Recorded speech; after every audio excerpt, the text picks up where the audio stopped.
काय जया काकू बोला की बकुळा वहिनी. अहो तुम्हाला एक गंमत सांगू का? हा सांगा की. अहो आमची ती शेजारीन बाई नाही का, तिच्या शेतामध्ये ना चवळीच्या एवढा मोठ्या शेंगा लागल्यात. मी काल ना गुपचूप तोडून आणल्या होत्या बघा. होय माझ्या बी घरी भाजीपाल्याला काय नाही. माझा नवरा सकाळी उपाशी गेलाय. चला बरं बकुळा वहिनी मला बी सांगा, मी पण आणते चोरून. चला चला चला चला चला चला जया काकू. हे बघा बघा किती शेंगा आहेत बया. खरंच की बकुळा वहिनी तर लय मोठ्या आहेत.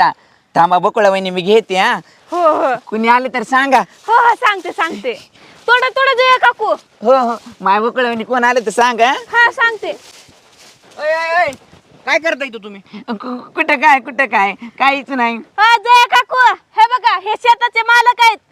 शेताचे मालक ही जया काकू हाय आणि ही बघा शेंगा चोरालते बघा तुमच्या. तर एवढ्या शेंगा तुम्ही दररोज तोडता होय?